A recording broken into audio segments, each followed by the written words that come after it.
কিছুতেই কমছে না নিত্য প্রয়োজনীয় পণ্যের দাম। একবেলার বাজার করতেই হিমশিম খেতে হচ্ছে বেশিরভাগ মানুষের। বাজারে স্বস্তি ফেরাতে যেন নজরদারি বাড়ানো হয়, সেই দাবি সাধারণ মানুষের। এ নিয়েই আমাদের কথার আজকের আয়োজন। আপনাদের সঙ্গে আছি আমি ওয়ালিউল সাকিব। সাধারণ মানুষের মতামত জানার আগে চলুন দেখে আসি একটি প্রতিবেদন।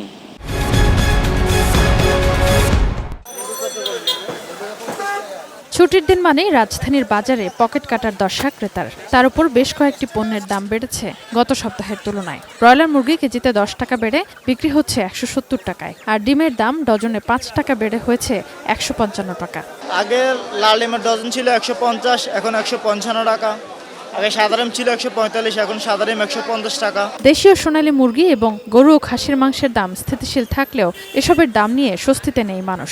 ক্রেতারা বলছেন নিত্যপণ্যের দাম কমানোর দিকে নজর দেওয়া জরুরি। আমরা যারা বাজার করি তারা তো চাই একটু কম দামে কেনার জন্য, কিন্তু তো পাচ্ছি না। তো আমরা আমাদের যে অবস্থা তাতে দ্রব্যমূল্যের দাম কম হলে আমরা স্বস্তিতে থাকতাম। অস্বস্তি কমছে না পেঁয়াজ মরিচের বাজারে। পেঁয়াজ খুচরা বাজারে 110 টাকা, মরিচ বিক্রি হচ্ছে 200 টাকায়। আদা রসুনের দাম স্থিতিশীল থাকলেও ক্রেতার নাগালে নয়।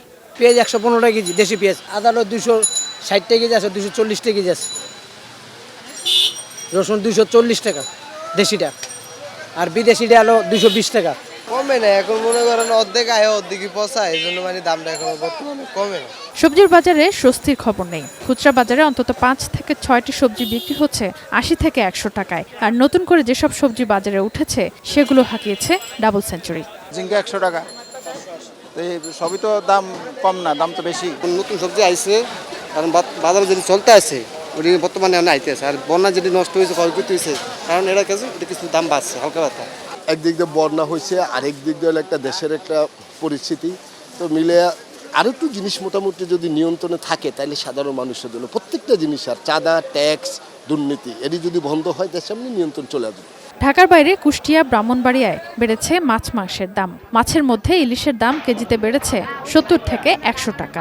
1 কেজি ইলিশ কিনতে যাই 1800 টাকা কেজি, আমাকে কেনা লাগে 1800, 1700, 1800, বিক্রি করতে গেলে 1900, 2000 বিক্রি করা লাগে। এছাড়া বেশ কয়েকটি জেলায় পণ্য সরবরাহ কম থাকায় বাড়তি দামে বিক্রি করা হচ্ছে বলে জানান বিক্রেতারা, জানিয়ে অসন্তুষ্ট ক্রেতারা। সক্ষমতার ভিতরে যে ক্রয় ক্ষমতা থাকার মধ্যে যদি রাখতে হয়, সেই ক্ষেত্রে যে বাজার মনিটরিংটা একটু জোরদার হওয়া দরকার। Sadia Afroz, ATN news, Dhaka.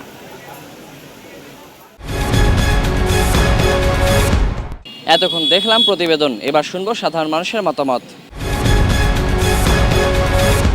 বাজার দাম বাড়তে আছে, কমতে তো আর আসছে না।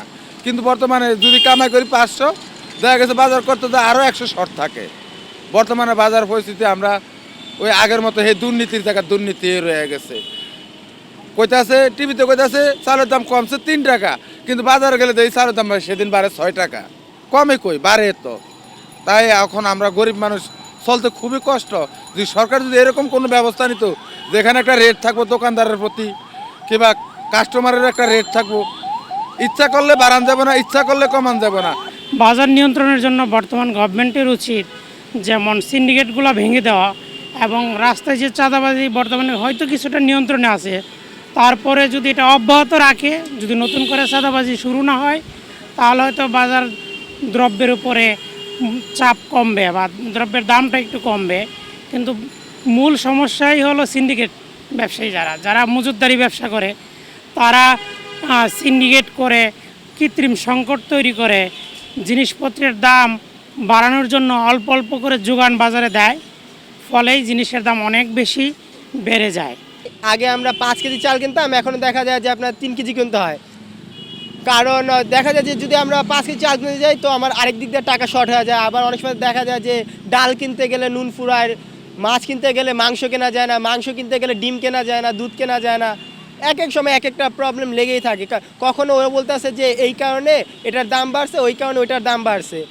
আসলে কতটা সত্য সেটা জানি না, তবে একটা জিনিস কমন ছিল যে ওরা আগে বলতো যে চাঁদাবাজির কারণে, বিভিন্ন সিন্ডিকেটের কারণে বিভিন্ন প্রবলেম হইতেছে। এখন তো চাঁদাবাজি নাই। যে টাকা ইনকাম করি তাতে ইনকাম দিয়ে ইলিশ মাছ দূরের কথা বাজারই আমার শর্ট পড়ে যায়। খুব কষ্ট করে দিন যেমন যেতেছে। এইসব তো সরকারের কাছে অবশ্যই দাবি, যাতে আমার যে কামাই করি যাতে জিনিসপত্রের দাম নিয়ন্ত্রণ থাকে, এটি আমার চাই সরকারের কাছে। আমাদের কথায় স্বাগত জানাচ্ছি আমি গোপালগঞ্জ থেকে সজীব বিশ্বাস। এক সপ্তাহের ব্যবধানে মাছ, মাংস, সবজি, মশলা সহ বেড়েছে নিত্য প্রয়োজনীয় দ্রব্যের দাম। এতে অস্বস্তিতে রয়েছে সাধারণ খেটে খাওয়া মানুষ। এ বিষয়ে কি বলছে গোপালগঞ্জের সাধারণ খেটে খাওয়া মানুষ? চলুন জেনে আসি গোপালগঞ্জের সাধারণ মানুষের মতামত। ঊর্ধ্বগতি নিম্নগতি একটা সিন্ডিকেটের মাধ্যমে এটা নিয়ন্ত্রিত হয়। এইটা যদি জেলা প্রশাসক মহোদয় অথবা সরকার কর্তৃক এই বিষয়টাকে খুব দ্রুত যদি একটু তদারকি করে, তাহলে সাধারণ জনগণের জন্য খুবই মঙ্গলকর। সেই সাধারণ জনগণের ভিতরে কিন্তু আমরাও পড়ি, আমরাই এইটাকে বেশি সমস্যা ভোগ করতেছি, এই সমস্যাটা ফিল করতেছি। এইটা যদি ওনারা ঊর্ধ্বতন কর্মকর্তারা একটু নেট দৃষ্টি দিয়ে দেখেন, তাহলে সাধারণ জনগণের জন্য খুবই মঙ্গলকর হবে। বর্তমান যে সরকার কাছে আমার চাওয়া যে বর্তমান যে বাজারে এই এক সপ্তাহের ভিতরে যেভাবে বাজার মূল্য যেভাবে দাম বাড়ছে, সব কিছু আসলে সাধারণ মানুষের জন্য, খেটে খাওয়া মানুষের জন্য অনেক কষ্টকর। আমি চাই ওনার কাছে আমার দাবি যে বাজার নিয়ন্ত্রণ করুক, বাজার যাতে মানুষ সস্তায় পায়, দাম কমে। বাজারটা সকাল হইতে রাত পর্যন্তই মনিটরিংয়ের জন্য নির্ধারিত একটা টিম কাজ করবে। এই কাজ করলে দেখা যাচ্ছে কি হঠাৎ যে মনিটরিংয়ে কাজ চলছে সেই সময় এটা ঠিক থাকে, এরপরে আর ঠিক থাকে না। তা নির্দিষ্ট সময়কে না করে ব্যাপক সময় যদি মনিটরিংটা করে সকাল হইতে সন্ধ্যা পর্যন্ত, তাহলে হয়তো এদের কবল থেকে আমরা মুক্তি পাব। দ্রব্যমূল্যের দাম বৃদ্ধি হলে তো সাধারণ মানুষের ক্রয় ক্ষমতার বাইরে চলে যায়। এই জন্য আমরা চাই সরকারের কাছে যে দ্রব্যমূল্যের দর স্থিতিশীল রাখুক, কমাক, যাতে সাধারণ মানুষ স্বাচ্ছন্দ্যে বসবাস করতে পারে এবং কেনাকাটা করতে পারে। এক সপ্তাহের ব্যবধানে বাজারে মাছ, মাংস, তরিতরকারি, সবজি, ডিমের দাম বৃদ্ধি পেয়েছে। এতে অস্বস্তিতে রয়েছে সাধারণ মানুষ। এ বিষয় নিয়ে সাধারণ মানুষ কী ভাবছেন? দর্শক, আমি মাজহারুল ইসলাম মাসুম আপনাদেরকে নিয়ে যাচ্ছি বাজারের এই ঊর্ধ্বগতিতে সাধারণ মানুষের ভাবনার কথা জানাতে। আমরা ভেবেছিলাম যে দ্বিতীয় স্বাধীনতার ফলে আমাদের যে দ্রব্যমূল্যের দাম অনেকটা নিয়ন্ত্রণে চলে আসবে, যেহেতু সিন্ডিকেট নাই, সন্ত্রাসী নাই, চাঁদাবাজি নাই। কিন্তু আমরা তো দেখতেছি ঠিকই আগের চেয়ে দ্রব্যমূল্যের দাম অনেক গতিতে বেড়ে যাচ্ছে। তো আমাদের সমাজ জীবনে চলাফেরার জন্য অত্যন্ত কষ্ট হচ্ছে। আমরা চাই সরকার অত্যন্ত দৃঢ়তার সহিত এই জিনিসগুলো কন্ট্রোলে আনুক, কন্ট্রোল আনলে যাতে দ্বিতীয় স্বাধীনতার ফলাফলটা জনগণ পায়, সুফল পায়, এটাই সরকারের কাছে প্রত্যাশা করি। দাম এভাবে বাড়ছে এটা প্রত্যাশিত না। মানুষের জীবনযাত্রার মানের জন্য দ্রব্যমূল্য সহ অন্যান্য বিষয়গুলোতে সরকারের নজরদারি করা দরকার এবং এটার মনিটরিং বাড়ানো উচিত বলে আমরা মনে করি, যাতে জনগণ তাদের আশা আকাঙ্ক্ষার কিছু অত্যন্ত প্রতিফলন এই সরকারের কাছ থেকে পাইতে পারে। আগের চেয়ে অনেক কিছুর মূল্য বেশি বেড়ে গেছে, ধরেন মাছ, মাংস, শাক সবজি সব কিছু। আসলে সরকারের এই বিষয়গুলি নজর দেওয়া প্রয়োজন বলে আমি মনে করি। আমাদের কথার আয়োজন এ পর্যন্তই। আজকের মতো বিদায় নিচ্ছি। আমি ওয়ালিউল সাকিব। আবারও হাজির হব অন্য কোনো দিন, অন্য কোনো বিষয় নিয়ে।